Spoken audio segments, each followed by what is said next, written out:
Hier, là, ils ont dit qu'ils allaient parler. Bon, hier, finalement, ils disent qu'ils ne parlent plus. Ils disent qu'ils allaient parler aujourd'hui. Bon, aujourd'hui, ils ont parlé.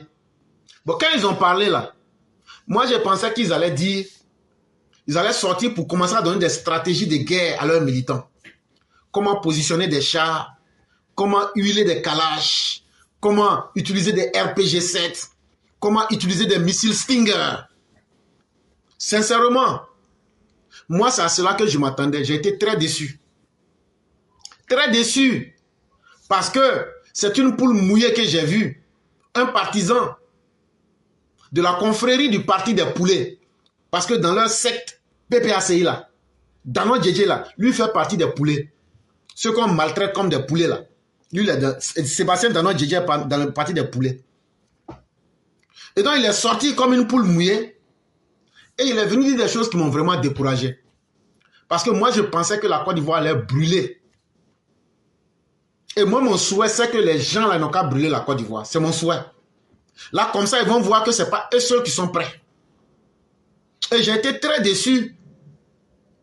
Parce que la poule mouillée, Kokotani est venu nous dire que non, il y a 3,5 millions d'électeurs ivoiriens qui ont été exclus de la liste électorale. Bon, ça là, le PDCI disait 2. Vous avez dit 3. Maintenant, c'est devenu 3,5 millions. Bon, il y aura contentieux. Allez vous donner les documents, on va les enlever. Ça là, ce n'est pas aujourd'hui que vous avez dit ça. Ce n'est pas aujourd'hui que vous avez demandé. Donc, ça là, vous-même, vous ne vous entendez pas sur un chiffre. C'est 3,5 millions aujourd'hui. Hier, c'était 3 millions. Au PDCE, ils disent 2 millions. Arrangez-vous, faites une bonne somme. On va enlever les gens. Nous, on est prêts pour ça.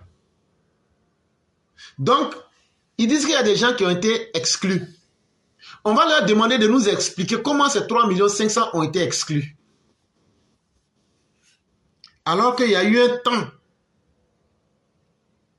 pour aller demander à écrire son nom. Ces 3,5 millions étaient où? En réalité, c'est un mensonge des opposants. Ils veulent dire que il y a beaucoup de jeunes qui ne se sont pas inscrits. Mais ils étaient où? Jusqu'à même, il y a eu un prolongement d'une semaine. Ils étaient où? Au moment où on faisait les inscriptions là, est-ce que vous avez fait une campagne pour aller auprès de ces jeunes pour venir s'inscrire? Hey, on dit un mouton qui a soif là. On peut lui montrer la route de la rivière. Mais comment boire là? C'est le problème du mouton lui-même. S'il n'y avait pas eu d'enrôlement, d'inscription de nouvelles têtes, c'est là qu'on aurait pu dire qu'il n'y avait pas d'opportunité. Et vous aviez pensé que vous allez jouer à ça et qu'on allait faire une nouvelle réinscription pour perdre le temps. Parce que derrière cette stratégie-là, vous voulez perdre le temps jusqu'à ce qu'on ne puisse pas aller aux élections. Là, vous allez dire, puisque le délai constitutionnel n'est pas respecté, donc vous ne reconnaissez plus Alassane Ouattara. Ça, là, nous, on a vu dans ça il y a longtemps. Ça n'a pas marché. Donc là, ce que vous dites là, qu'il y a des gens qui ne se sont pas inscrits là, ils n'ont qu'à attendre la prochaine inscription. Ça, là, c'est la réponse. Ils n'ont qu'à attendre la prochaine inscription. Point. Ça, cette question-là est résolue. Il annonce la bataille de la réinscription de Laurent Gbagbo sur la liste électorale, car cela est un devoir moral en vue de la présidentielle d'octobre 2020. Il dit que eux vont se battre pour que le nom de Laurent Gbagbo soit sur la liste électorale. Parce que pour eux, là, c'est une responsabilité pour que Laurent Gbagbo soit sur la liste électorale. Mais avant de prendre cela comme un devoir moral, il faut se poser la question, Laurent Gbagbo lui-même là, quelle moralité représente-t-il?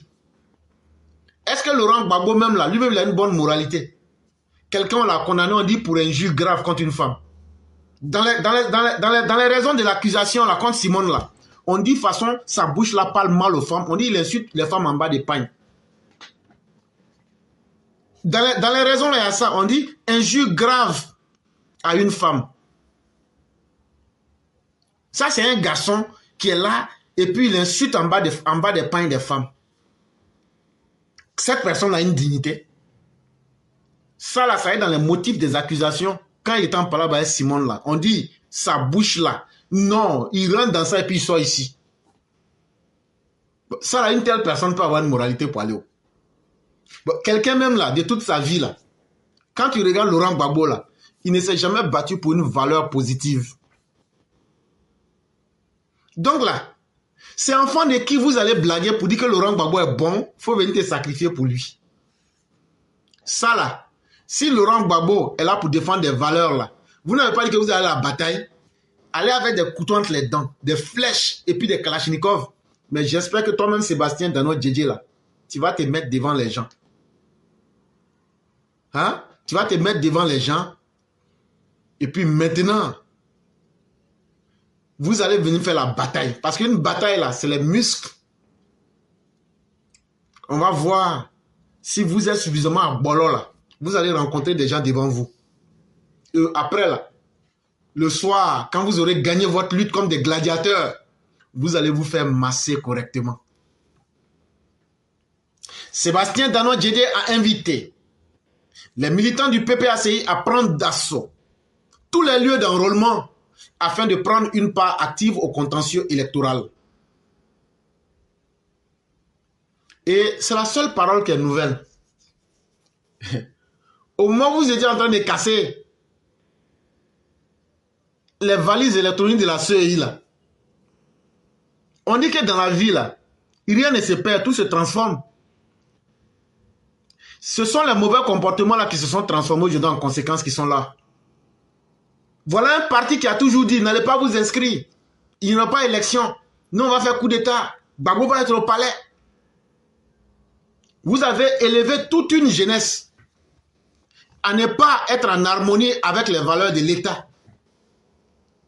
Aujourd'hui, comment vous allez leur dire, allez vous enrôler, alors qu'ils ne peuvent plus s'enrôler? Des gens qui ne sont pas enrôlés, quand vous leur demandez de prendre les centres d'enrôlement, de prendre d'assaut les centres d'enrôlement, c'est vraiment la nouvelle parole. Ça veut dire, tu viens de nous donner la stratégie. Ce qu'ils vont faire là, en réalité, dans tout ce qu'ils ont dit là, il n'y a rien de nouveau. Toi, tu t'es pas inscrit sur la liste électorale. Si on t'invite à aller prendre d'assaut tous les lieux d'enrôlement, ça veut dire quoi?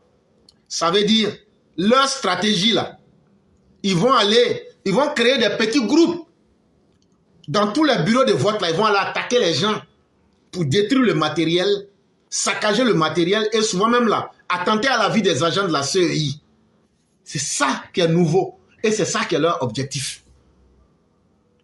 Et donc nous demandons à l'autorité, partout où il y aura des agents de la CEI, qu'il y ait des gens en armes pour les surveiller. Et pour que le travail se fasse, tous les contestataires soient matés de la manière la plus brutale possible. Pour faire cesser ça dès le début.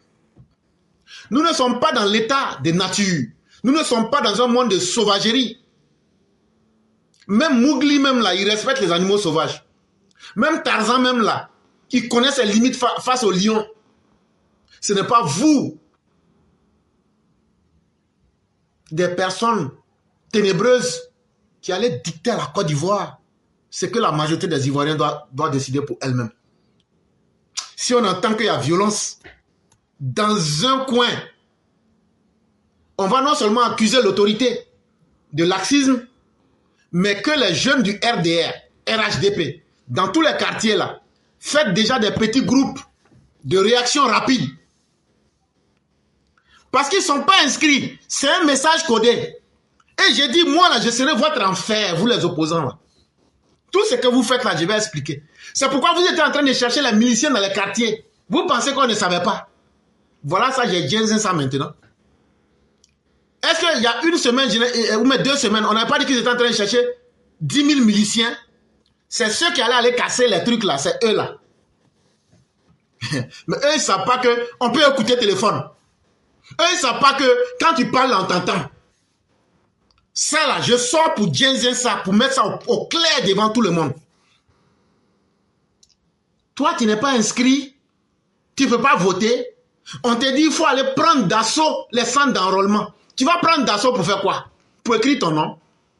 Pour mettre le nom de Gbagbo? Si on prend 10 centres, on va écrire 10 fois le nom de Gbagbo. Non, ce n'est pas tout ça. C'est une conduite pour commencer déjà à alimenter la violence, pour perturber le processus. Et Dano Djedje dit aux militants du PPACI et à tous les miliciens qu'ils ont préparés pour cette cause-là, dès qu'on commence à attaquer les agents, si possible même faites des morts parmi eux, saccager le matériel, plus on va faire ça, plus ça va créer la psychose. Et ça va donner une mauvaise image du processus électoral. Et comme ça, petit à petit, on va imposer la chienlit en Côte d'Ivoire. Il faudrait que l'autorité de l'État s'affirme dès le début. Nous n'allons pas être dans la réaction ou dans la réactivité. On va être dans la proaction. On va anticiper. Et je demande aux militants du RDR, parce qu'il y a beaucoup d'hypocrites dans le RHDP. Moi, je parle toujours du RDR. Dans nos quartiers, là, formons des petits groupes à côté. Dès qu'on dit qu'il y a un petit ourourou, là, vous venez, vous gérez ça en même temps propre. Et puis, on passe aux frais. Parce que l'État, là, lui, là, on ne peut pas toujours compter sur lui. Il faut qu'on se fasse respecter dès maintenant. Parce qu'eux, ils pensent qu'ils sont trop nerveux. Eux, ils pensent qu'ils sont trop gangamba. Eux, ils pensent que c'est eux qui peuvent faire gang. Et puis maintenant, non. Ça, c'est fini maintenant. Et c'est là que le film devient intéressant. Tous ceux qui pensent qu'ils sont garçons, là, on vous attend sur le terrain. À la moindre incartade, à la moindre petite erreur, on va vous apporter la réplique qu'il faut. Et cette fois-ci, là, ça ne sera pas comme en 2020, où vous avez détruit des coins et puis vous avez passé. Et donc, ils ont créé des petits groupes mobiles. Ils vont détruire et saccager ces bureaux de vote, créer la psychose et puis fuir. C'est ça qu'ils ont préparé. Mais on est là, on les attend. Si nous restons les bras croisés, c'est qu'on serait des lâches et des indignes. Mais si nous leur apportons la réponse qu'il faut, c'est ça la crise préélectorale. Mieux vaut une crise préélectorale qu'une crise post-électorale. Et donc, c'est à nous de les gérer et de les remettre à leur place. Dès le départ, ils vont comprendre qu'on n'est pas dans l'amusement. Et on va terminer avec cette vidéo. L'ONU leur a déjà écrit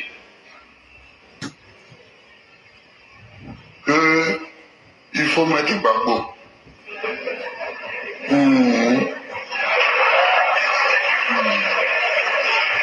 L'ONU leur a déjà écrit qu'il faut mettre Gbagbo. Liste électorale 2025. On dit non de l'autre tonton et puis l'autre tonton n'est pas dessus. Il faut les voir attendre wow, ils sont fâchés. Genre, vous êtes trop guinguin. Que oui, si le nom n'est pas dessus, si l'autre tonton n'est pas dessus, donc il n'y aura pas d'élection. Mais s'il n'y a pas d'élection, mais ça nous arrange. On continue avec la paix, on continue avec le Papa Ado, le président du pas d'ailleurs. Je s'en fous, hein. Et non, préparez-vous. Ils vont voir, préparez-vous. Préparez-vous, hein. Qui? Vous et qui? Et puis, ce qui me fait mal, vous êtes couché en France là-bas. Vous êtes couché en France là-bas. Et puis, c'est ceux qui sont ici là. Hey, cette année-là, il n'y a pas quelqu'un qui a ses dias à côté de l'autre. En tout cas, il y a vous et puis il y a nous. Ah! Préparez-vous. Vous êtes qui? S'il n'y a pas d'élection, ça vous arrange. On continue dans la paix. Dans le pays même là. C'est-à-dire, nous-mêmes, le pays met dans la paix déjà. Au passage, ils ont même goudron. Vous êtes, je ne sais pas, vous êtes là pour diviser. Hein? Vous êtes là pour des gens qui ont donné leur vie en sacrifice. Vous êtes là pour que ces personnes puissent rester en exil. Vous êtes dans ce boulot-là. Vous êtes là pour mettre les gens en palabre. Vous êtes là pour que la Côte d'Ivoire ne se réconcilie pas. Sinon, le président Laurent Gbagbo, c'est lui qu'on attendait pour réconcilier la Côte d'Ivoire. Mais aujourd'hui, il est rentré là. La Côte d'Ivoire n'est pas réconciliée. C'est Nadi Baba, sur le Nadi Baba. Il prend Nadi Baba, il l'amène dans l'église catholique. Les catholiques, là, tout ce que papa a traité de faire là, mes amis, je vais vous dire. C'est Nadia, c'est papa. Tout ce que papa a traité de faire là, notre papa, notre diamant, il connaît politique la Zouzouka demain matin. Mais tout ça, Uruku qui a traité de passer là, qui va voir, Boura. Tout ça, c'est Nadieri. Cette mission là, il a traité de faire toujours. Parti, niveau parti là, c'est quand Alassane Dramane Ouattara va signer. Nous, on ne connaît pas papier, on est les céméteries. Mais quand papa va créer là, c'est quand Alassane va signer. C'est quand. Parce qu'Alassane, il est encore là. Hein? C'est lui qui va signer le papier là. Que votre parti, niveau parti là, nous on reconnaît ça. À quel moment vous allez à quel moment maintenant vous allez nous sensibiliser, nous les bouchards là, nous les céméteries là qui ne comprennent rien là. À quand vous allez nous dire c'est comme ça, c'est comme ça, c'est comme ça, c'est comme ça, quand on s'en a dormi. Direct au début. Le digne fils. Alassane Dramane Ouattara, le président de la Côte d'Ivoire, digne de ce nom. C'est papa qui nous donne ce drôle. Le président Laurent Gbagbo. Il dit c'est notre président. Et on doit le respecter. Voilà. Vous là, vous devez respecter Alassane Dramane Ouattara. Nous-mêmes, on est là pour Alassane Dramane Ouattara. Respectez à partir de maintenant. Respectez Alassane Dramane Ouattara. Quand vous faites des directs, suppliez-le. Ne l'insultez plus. Le président Laurent Gbagbo dit, c'est le président de la Côte d'Ivoire. Il me met sur mon portable et puis il n'insulte pas. Le coup de Laurent Gbagbo. Enfant digne. Ou dit de maman, il dit, Alassane Dramane Ouattara, c'est notre président. Le parti qu'Alassane Dramane Ouattara lui a demandé, c'est ce parti-là qu'il a créé. Pourquoi je ne vais pas respecter Alassane? Pourquoi je vais mettre sur mon portable et puis il dit mon combat là, c'est Alassane? Mon combat n'est plus Alassane. Tout mon corps chaud. Alassane Dramane Ouattara, pourquoi?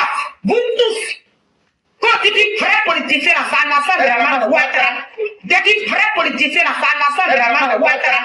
Tu dis vrai politicien, c'est Alassane Dramane Ouattara. Derrière Alassane, il n'y a rien.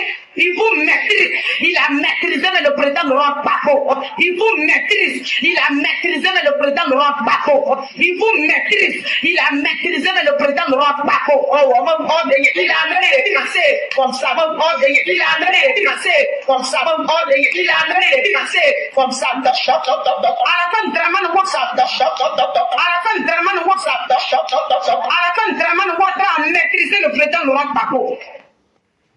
Et donc, cela étant dit, la guérilla urbaine que vous voulez créer pour créer la psychose et le désordre en Côte d'Ivoire, vous vous souviendrez qu'il y a pratiquement un mois, j'avais dit qu'en complicité avec des Libanais, ils avaient mis un système économique en place où des gens viennent avec des sacs de cacao et quand le gars s'en va, il a 500 000 en main ou même 1 million. J'espère que vous vous souvenez de ce jour-là, quand j'ai dit ça ici. Et ça, c'était pour rechercher les miliciens, pour créer des guérillas urbaines contre les centres de bureaux de vote. Mais en réalité, l'argent vient de l'extérieur. Comme l'argent ne peut pas rentrer directement, parce que Laurent Gbagbo sait que celui qui est en Côte d'Ivoire, c'est un économiste. Laurent Gbagbo sait comment on a terminé le 4e pont. Il est bien au courant de ça. Donc, ce qu'ils ont décidé là, l'argent là, ils vont faire passer ça à partir du Mali et du Burkina. Et l'argent reste là-bas. Les Libanais là donnent l'argent cash ici à leurs miliciens ou bien à leurs gars qui vont prendre et distribuer. Comme ils ne peuvent pas aller les mains vides pour aller prendre l'argent là, ils prennent demi-sac de cacao. Quand ça va peser là, on dit ça fait 1 million. Ils prennent l'argent là. En réalité, ce n'est pas cacao il allait vendre. En réalité, il est allé récupérer sa part d'argent. Et c'est ce qu'ils vont prendre pour financer les miliciens et ceux qui vont créer la guérilla urbaine. Et dans un premier temps, ils vont attaquer les centres de bureaux de vote. Je ne sais pas avec quel armement et avec quelle possibilité. Mais il faudrait que l'autorité de l'État sache que ces gens-là, ils ne font pas peur à qui que ce soit. Mais leur objectif, c'est de créer la psychose. Et c'est ce qu'il faut décourager dès la base. Ils vont essayer Abidjan. Mais depuis longtemps, je vous avais dit, Abidjan n'est qu'un leurre. Les grandes villes ne sont qu'un leurre. Parce qu'ils savent que la réactivité des forces de l'ordre sera très rapide dans ces zones-là.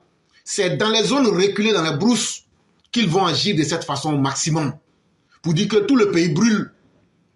Et que c'est l'insurrection et la guérilla totale dans le pays.